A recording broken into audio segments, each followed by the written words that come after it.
Assalamu alaikum class 6. Today we will start our new chapter. So open page number 57. Here's your chapter Air and the Atmosphere. So now let's read. The atmosphere. We live at the bottom of a thick layer of air called the atmosphere. हमारा जो अर्थ है उसमें एक thick layer बनी हुई है air की जिसे कहते हैं atmosphere. This filters out the harmful rays of the sun and causes meteorites to burn up by friction before they hit the earth. The atmosphere also acts as a sunshade to stop the earth becoming too hot during the day and as a blanket to prevent the earth getting too cold at night.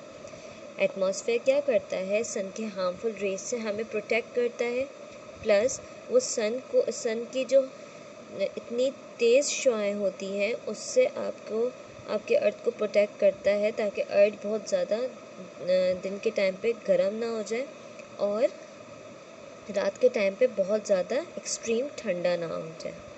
The atmosphere is most dense eight ground level and thins out as it stretches upwards until at about 500 km it is about 1 million times less dense than it was at sea level. It is almost a vacuum. In fact, 9/10 of all the substance or mass of the atmosphere is in the layer from the ground up to about 15 km. Now let's come to the composition of air. Now the air is a mixture of gases with oxygen and nitrogen forming the largest parts. Air जो है वो mixture है gases का जिसमें सबसे ज़्यादा part है oxygen का और नाइट्रोजन का. यहाँ देखें ये एक टेबल है, इस टेबल में आपको कॉम्पोजिशन ऑफ एयर बता रहे हैं by percentage. Okay, so nitrogen is 78%, oxygen is 21%, argon is 0.9, carbon dioxide is 0.03 and other gases are 0.003 and water vapors जो है वो वेरिएबल है, वो वेरीज करते हैं मौसम के लिहाज से.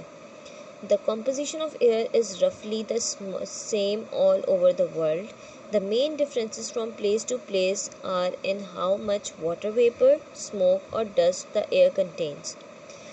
तमाम चीज़ों की जो है मिकदार एयर में यही होती है, बस सिर्फ जो है प्लेस टू प्लेस डिफरेंट हवा इसलिए हो जाती है कि वो वेरीज करते हैं वाटर वेपर, स्मोक और डस्ट. ठीक है, कितना है एयर में. The amount of water vapour in the air is called the humidity. जो ह्यूमिडिटी होती है आपके उसको कहते हैं हवा में नमी का तनासुब. ठीक है, हवा में नमी की मिकदार कितनी है. ठीक है, तो नमी जो होती है वो वाटर वेपर है. Air also contains small amounts of carbon dioxide and other gases such as helium and argon. ठीक है, एयर में जो है कार्बन डाइऑक्साइड का भी एक छोटा पार्ट होता है प्लस हीलियम और आर्गन भी मौजूद होता है. ठीक है, ये टेबल मैं आप लोगों को एक्सप्लेन कर चुकी हूँ. Now let's come to the next topic. Air is soluble in water. At room temperature, every 100 centimeter cube of water contains about 2 centimeter cube of dissolved air. आपके पास रूम टेम्परेचर का जो 100 सेंटीमीटर क्यूब जो water है उसमें at least 2 centimetre cube जो है आपकी air dissolve है. If you heat some water in a glass beaker you can see this water coming off as bubbles. ठीक है, वो एज अ बबल आपका बन रहा होता है. ठीक है, तो वो जो बबल्स बन रहे होते हैं वो एयर होता है जो डिज़ोल्व हो चुका होता है वाटर में. Important processes that use air. Air is important in a number of natural and industrial processes. Air जो है वो natural और industrial processes में एक बहुत ज़्यादा अहम किरदार अदा करता है. These includes respiration, rusting, photosynthesis, combustion and the manufacture of oxygen, nitrogen and argon. ठीक है, so now let's come to respiration. Respiration is the process by which living things break down food and obtain the energy that they need for living and growth. Respiration वो process है जिसमें living things जो है अपना food break down करता है, उसमें से एनर्जी अपने अंदर एब्जॉर्ब करता है. Animals and plants respire all the time by night and day. Animals और प्लांट्स जो है वो कंटिन्यूसली जो है रिस्पायर कर रहे होते हैं, तो रिस्पिरेशन का प्रोसेस कंटिन्यू चल रहा होता है। The word equation for respiration is glucose plus oxygen makes carbon dioxide, water and gives energy. So human beings and other mammals together with birds, reptiles and amphibians obtain the oxygen they need for respiration by breathing in air through lungs. Human beings, दूसरे mammals, उनको जो है oxygen चाहिए breathe करने के लिए, ठीक है। सो यहाँ पर कह रहे हैं कि बर्ड्स हैं, reptiles, amphibians, they obtain the oxygen, respiration के लिए जो है ऑक्सीजन की नीड उनको होती है और वो ब्रीथ करते हैं through their lungs. They breathe out air which contains less oxygen and more carbon dioxide and water vapour. अच्छा, जब हम सांस ले रहे होते हैं तो जो हवा हम बाहर फेंक रहे हैं उसमें जो है ऑक्सीजन की मिकदार बहुत कम होती है और कार्बन डाइऑक्साइड की मिकदार और वाटर वेपर्स की मिकदार बहुत ज़्यादा होती है। In the case of air breathed out by human being, this contains approximately 16% of oxygen and 4% of carbon dioxide, with more water vapor than was breathed in. जो इंसान air breathe out कर रहे होते हैं उसमें 16% ऑक्सीजन मौजूद होता है, 4% उसमें कार्बन डाइऑक्साइड होता है, प्लस उसमें वाटर वेपर की तादाद ज़्यादा होती है। जितना वो अंदर वाटर वेपर्स की तादाद अपने अंदर ले रहे हैं उससे कहीं ज़्यादा वो बाहर दे रहे हैं। Fish absorbs oxygen from the water. Fish oxygen absorb करती है वाटर से अपनी गिल्स को यूज़ करते हुए, and release carbon dioxide back through their gills into the water, और अपने गिल्स के ही थ्रू जो है वो कार्बन डाइऑक्साइड को वापस वाटर में छोड़ रही होती हैं, ठीक है। Plants breathe through the pores called stomata. Plants जब ब्रीथ कर रहे होते हैं वो उनके पोर्स होते हैं, बहुत बारीक पोर्स होते हैं जो पत्तों के नीचे होते हैं, उनको कहते हैं stomata. Plants breathe through the pores called stomata on the undersides of their leaves, ठीक है। लीव्स के नीचे की जो तह होती है उसमें जो है बारीक बारीक पोर्स होते हैं, ये उससे ब्रीथ करते हैं प्लांट्स, ठीक है। Rusting Rusting is a chemical reaction between oxygen in the air and iron. Rusting वो chemical reaction है जो होता है ऑक्सीजन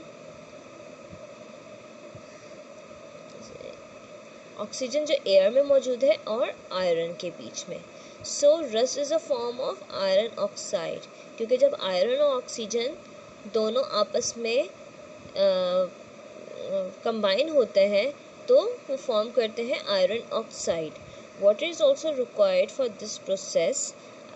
पानी की भी इसमें जो है नीड होती है। A simple word equation for rusting is iron plus oxygen is equal to iron oxide.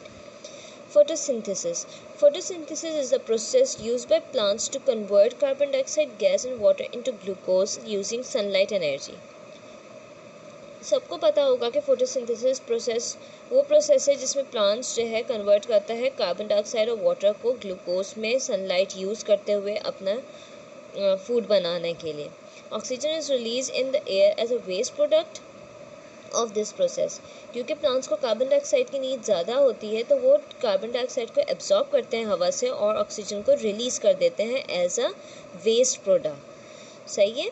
तो इसकी जो है इक्वेशन किस तरह बनेगी, carbon dioxide plus water plus sunlight energy makes glucose and oxygen, ठीक है। The sunlight energy is absorb by the green pigment in plants called chlorophyll. जो सनलाइट की एनर्जी होती है वो जो ग्रीन पार्ट होता है, जो ग्रीन पिगमेंट होता है जिसे क्लोरोफिल कहते हैं, प्लांट्स में जो मौजूद है वो एब्जॉर्ब करता है sunlight energy. The carbon dioxide is absorbed from the air by the leaves of the plant and it enters the leaves through the stomata. जो मैंने छोटे छोटे पोर्स बताया अभी आपको जिसे स्टोमेटा कहते हैं, वो क्या करता है, वो एयर से कार्बन डाइऑक्साइड को एब्जॉर्ब करता है। The water for photosynthesis is absorbed from the soil by the plant's root. और पानी जो है वो जड़ें जो होती हैं आपकी मट्टी के अंदर वो एब्जॉर्ब करती हैं ताकि फोटोसिंथेसिस का प्रोसेस कंटिन्यू हो सके। During the day, green plants photosynthesis producing much more oxygen than they need for respiration. The extra oxygen passes into the surrounding air. At night, photosynthesis stops, but the plants carry on respiring, taking in oxygen for this process. However, the plants and all animals' life still take in less oxygen at night than the amount plants produce during the day. As a result, photosynthesis keeps the composition of the air atmosphere more and less constant. अच्छा, क्या होता है कि रात के time पे जो है फोटोसिंथेसिस का प्रोसेस रुक जाता है, जबकि पूरे दिन में जो है प्लांट्स अपने जो है ये फोटोसिंथेसिस का जो है प्रोसेस कंटिन्यू करते हैं, और लेकिन वो रिस्पायर कर रहे हैं रात में भी, अगर वो प्रोसेस कंटिन्यू नहीं है लेकिन रिस्पायरिंग उनकी कंटिन्यू है। ठीक है, जो प्लांट्स और एनिमल्स हैं वो रात के टाइम पे कम ऑक्सीजन गेन कर रहे हैं बनिस्बत दिन के। Now come to combustion. Combustion means burning. Combustion का मतलब है जलना। ठीक है, तो it was a French chemist called Lavoisier who showed that substances use oxygen from the air when they burn. एक फ्रेंच केमिस्ट था लेवैजियर, उसने बताया कि कोई भी सब्सटेंस अगर वो बर्न हो रही है, इट मीन्स कि वो जो है ऑक्सीजन एयर में से एब्जॉर्ब कर रही है। A lot of energy is released in combustion and usually flames can be seen. Burning a candle or a piece of charcoal are example of combustion. मोमबत्ती का जलना या कोयले का जलना, ये combustion की example है। As well as energy, combustion usually produces carbon dioxide and water. The gas methane, for example, contains the element carbon and hydrogen. When methane burns, carbon dioxide and water are produced.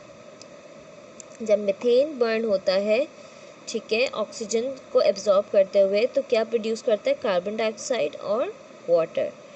ठीक है, now come to the next topic, the fractional distillation of air. In order to obtain large quantities of oxygen and nitrogen, air is turned into a liquid and fractional distilled.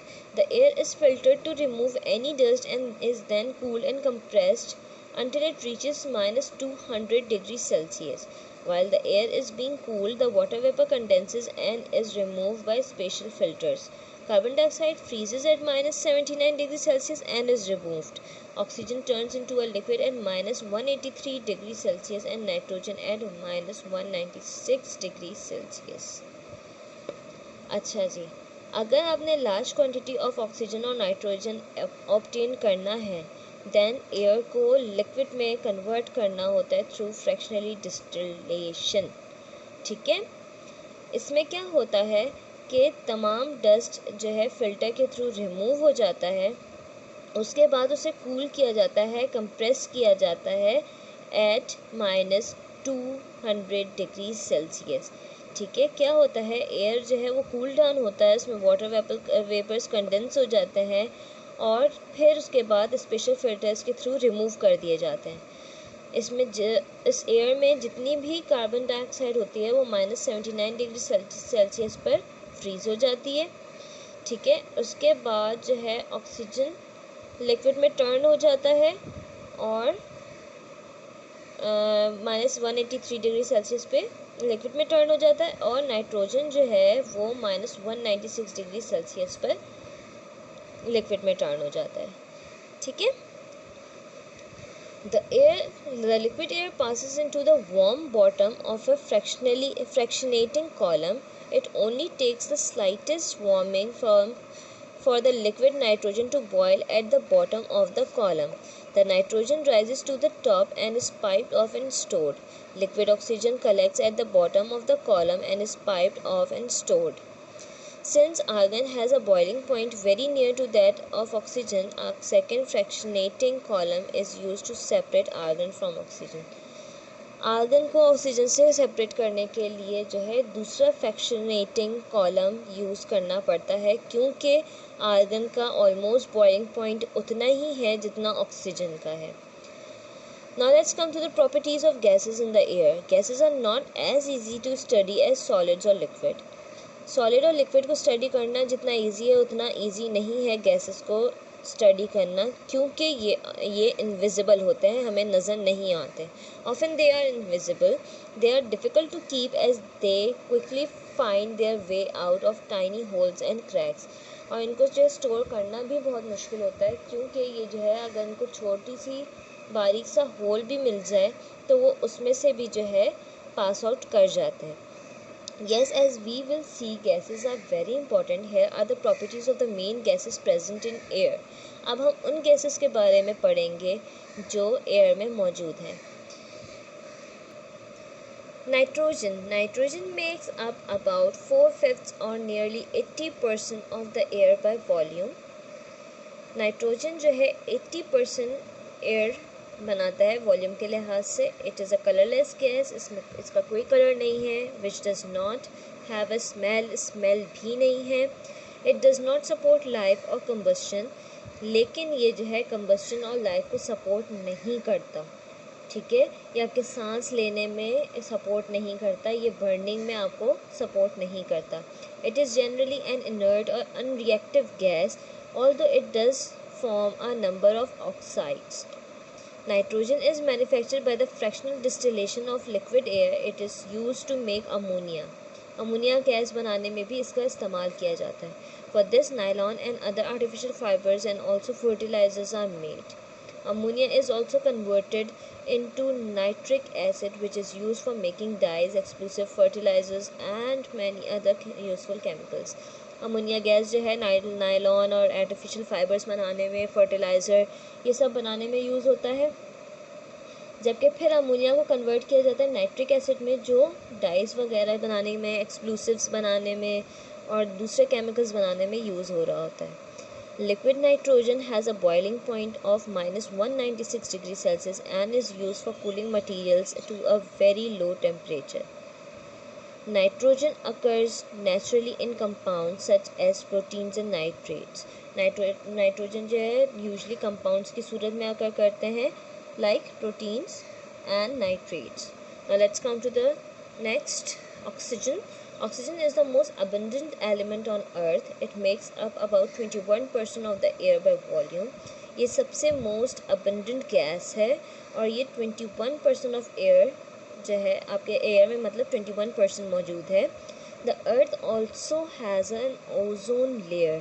आपके अर्थ पर एक ozone layer है जो oxygen से form हुई है. Ozone is a form of oxygen which has a formula O3 instead of the O2 which is the oxygen in the air we breathe.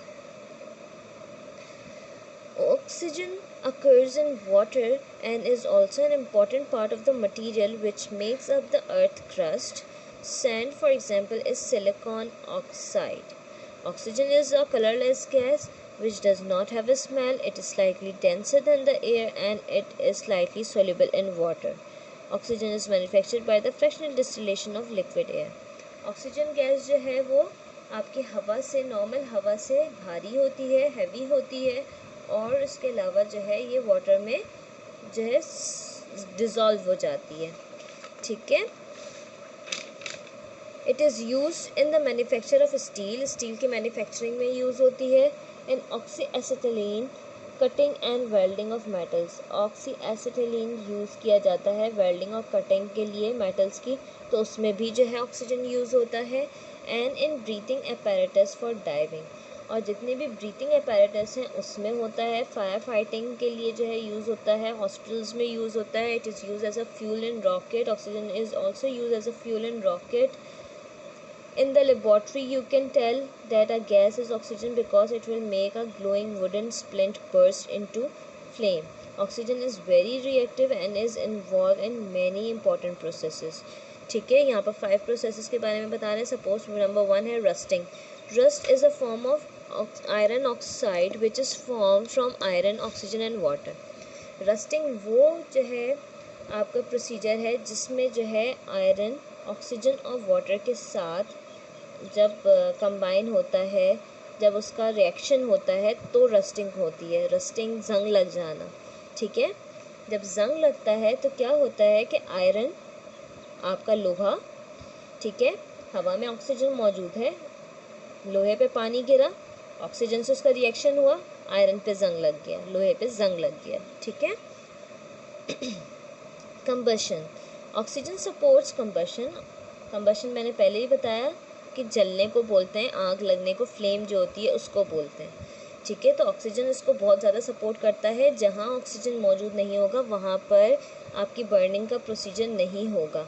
If something will burn in air it will burn even better in oxygen, ठीक है। जितना ज़्यादा oxygen gas आप provide करेंगे उतना बेहतर तरीके से जो है बर्निंग का प्रोसेस होगा। Photosynthesis, oxygen is a waste product of this process which takes place in green plants. Photosynthesis के प्रोसेस में ऑक्सीजन जो है एक एज अ वेस्ट प्रोडक्ट जो है काम करता है। Respiration, chemically this process is the reverse of photosynthesis. Oxygen combines with food such as glucose in both plants and animals to produce energy, carbon dioxide and water. अब respiration जो है वो totally photosynthesis का reverse जो है आपका process है, क्योंकि उसमें ऑक्सीजन जो है फूड के साथ कंबाइन होता है तो जो है प्लांट्स और एनिमल्स एनर्जी हासिल कर सकती है, ठीक है। Oxides, oxygen combines with all the other elements except for the rare or noble gases. The compounds formed by the reaction are called oxides. Most metals burn in oxygen to form oxides. Magnesium, for example, burns with a brilliant white flame in oxygen. It forms a white powder, magnesium oxide. जब magnesium और oxygen आपस में जो है इनका reaction होता है तो एक वाइट पाउडर प्रोड्यूस होता है जिसे कहते हैं magnesium oxide. Most non metals also burn in oxygen forming oxides, ठीक है, कार्बन और ऑक्सीजन, ठीक है, जब वो आपस में जो है रिएक्ट करते हैं तो बनता है कार्बन डाइऑक्साइड, ठीक है। Now let's come to the carbon dioxide. Carbon dioxide is a colorless gas which is denser, heavier than air. It can be poured over a burning splint to put it out. Under pressure, quite a lot of carbon dioxide dissolves in water and this process is used to make fizzy drinks such as lemonade. अच्छा, carbon dioxide भी heavier है air से, लेकिन अगर आपको जो है कहीं पर फ्लेम है, कहीं पर बर्निंग हो रही है और आपने उसको बुझाना है तो आपने कार्बन डाइऑक्साइड उसके ऊपर पोर कर देंगे तो वो बुझ जाएगा, ठीक है। तो कार्बन डाइऑक्साइड जो है वो किसी भी कहीं पे भी लगी आग को बुझाने में भी इस्तेमाल होता है। उसके अलावा ये फिजी ड्रिंक्स में यूज़ हो रहा होता है। When carbon dioxide dissolve in water it forms the weak acid carbonic acid, ठीक है। जब कार्बन डाइऑक्साइड वाटर में डिसॉल्व होता है तो वो एक वीक एसिड प्रोड्यूस करता है जिसे कहते हैं carbonic acid. Solid carbon dioxide is white and is known as dry ice. Dry ice जो होता है, dry ice solid carbon dioxide होता है। It is use for cooling, ठीक है। When heated dry ice does not melt but sublimes forming the gas. Carbon dioxide is not flammable, flame नहीं बनती इससे, and it does not support combustion. पहले भी बता चुकी हूँ, आग लगाने में सपोर्ट नहीं करता। सो इसकी वजह से जो है ये फायर एक्सटिंग्विशर्स यूज़ करते हैं। कहीं आग लग गई हो तो आग बुझाने में जो अपना आला इस्तेमाल करते हैं उसमें होती है बहुत ज़्यादा कार्बन डाइऑक्साइड, सही है। Carbon dioxide is produce when living things respire and when carbon and compound containing carbon are burned. The carbon dioxide produced by yeast and when it respires it is used to make bread and some kinds of cake rises. Yeast जो है carbon dioxide use करते हैं ताकि bread और different cake के जो batter है वो राइज अप करवा सकें। Carbon dioxide is one of the raw material use by plants in the process of photosynthesis. ये मैं आपको पहले ही बता चुकी हूँ। Now let's come to the page number 63। In the laboratory, carbon dioxide is tested for by bubbling the gas into lime water calcium hydroxide solution. The lime water turns chalky or cloudy. जब आप जो है lime water में से carbon dioxide को पास करेंगे तो क्या होगा कि लाइम वाटर टर्न हो जाएगा चॉकी टाइप के जो है या क्लाउडी टाइप के मटेरियल में। This is because calcium carbonate a white insoluble solid is formed. Calcium carbonate form हो जाएगा, ठीक है। This is the formula. Calcium hydroxide plus carbon dioxide makes calcium carbonate plus water. Carbon dioxide makes lime water turns cloudy or milky. Carbon dioxide is a byproduct of many processes, however, it is usually manufactured by heating calcium carbonate in the form of chalk or limestone in a lime kiln. ठीक है, फिर calcium carbonate turn हो जाएगा अगर आप heat करेंगे उसे तो कैल्शियम ऑक्साइड और कार्बन डाइऑक्साइड में. ठीक है, carbon dioxide is manufactured by heating chalk or limestone in a kiln like this. Carbon dioxide and the greenhouse effect. The sun warms the earth and certain gases such as carbon dioxide trap the heat in the atmosphere. This is called the greenhouse effect. Because the gases in the atmosphere act rather like the glass in the greenhouse, trapping heat and keeping it within the Earth's atmosphere. Without the greenhouse effect, the climate of our Earth would be on average about 35 degrees Celsius colder than it is now. Life would only be possible in the tropics and most of the world's water would be frozen solid. अगर green house effect नहीं करता तो अर्थ का temperature जो है अभी से 35 degree Celsius मोर colder होता और तमाम पानी इस दुनिया में इस पूरे वर्ल्ड में फ्रोज़न हो चुके होते, बर्फ़ बन चुका होता. For thousands of years, the amount of carbon dioxide and other so-called greenhouse effect in the atmosphere remained more or less constant. But during the last 150 years or so, the amount of carbon dioxide in the atmosphere has increased by 31%. Over the same period, the level of methane, an even more powerful greenhouse gas in the air, has risen by 151%, mostly from agricultural activities such as raising cattle and growing rice. क्या है कि मज़ीद green house gases जो है आज से अब 150 साल पहले से प्रोड्यूस होना शुरू हो गए हैं जिसमें जो है एयर में मौजूद हैं. The main reason of the increase in the amount of carbon dioxide in the air is because we are burning more and more fossil fuels. जो larger amount of carbon dioxide हमें air में मिलता है वो इस वजह से है कि हम बर्निंग कर रहे हैं किनको फॉसिल फ्यूल्स क्या हैं, coal, oil and natural gas. By driving cars drive करते हैं हम तो लाजमी सी बात है उसमें से धुआं निकल रहा है. ठीक है, ऑयल जल रहा है.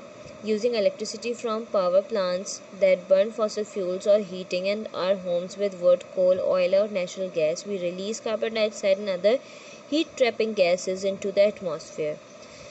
Clearing forests is another big source of greenhouse gases because fewer trees means that less carbon dioxide is being taken during photosynthesis.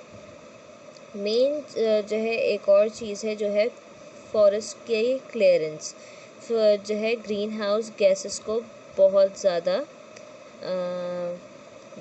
मतलब एक तरह से सोर्स बन गया है क्योंकि जितने कम ट्रीज़ होंगे लाजमी सी बात है हवा में से उतने कार्बन डाइऑक्साइड कम जो है एब्जॉर्ब करेगा ड्यूरिंग फोटोसिंथेसिस प्रोसेस. सो जो है ऑक्सीजन में जो है हवा में फिर कम हो जाएगा. और जब ग्रीन हाउस इफेक्ट कम होगा तो क्या ग्लोबल वार्मिंग होगी और ग्लोबल वार्मिंग जो है किस चीज़ को लीड करेगी, ज़्यादा डिज़र्टेड एरिया हो जाएगा, ज़्यादा ड्राउट्स हो जाएंगे, फ्लड्स आएगा. सही है, सीवियर वेदर, बहुत ज़्यादा मोर सीवियर वेदर, हरिकेन्स आएंगे, स्टॉर्म्स आएंगे. ठीक है. As the concentration of greenhouse gases grows, more heat is trapped in the atmosphere and less escapes back into space. ठीक है, यही बताया मैंने कि जो है ग्रीन हाउस गैसेस जितना ग्रो करेगा उतना जो है आपका एटमॉस्फेयर में हीट का ट्रैप होना और वापस जो है एस्केप करना मुश्किल हो जाएगा. This increase in trapped heat changes the climate and alters weather patterns. It may lead to certain plants and animal species become extinct, change the length of seasons and what crops can be grown, cause coastal flooding and lead to more frequent and severe storms. The inert or noble gas. The air also contains some of other gases which we have only mentioned. Their names are argon, helium, neon, krypton and xenon. ये वाले gases भी जो है air में मौजूद होते हैं. Although they make up about 1% of the air, the inert gases do not react with most other elements, but they still have their uses. इसके डिफरेंट यूजेस तो हैं लेकिन जो है ये इतना ज़्यादा एयर में मौजूद नहीं होता है. ये टोटली 1% सिर्फ मौजूद होता है. हीलियम गैस जो है वो यूज़ होती है बलून्स को फिल करने में। It is a light gas and unlike hydrogen it is not flammable, ये फ्लेमेबल नहीं होती। The inert gases are also use in electric advertising science when a very high electrical voltage is applied to a tube containing one of these gases it glows.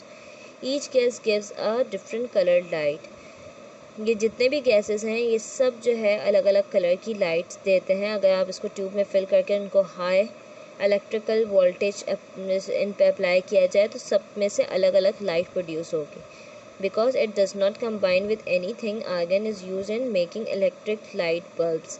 Electric light ये जो bulbs हैं इसको बनाने में argon gas use होती है।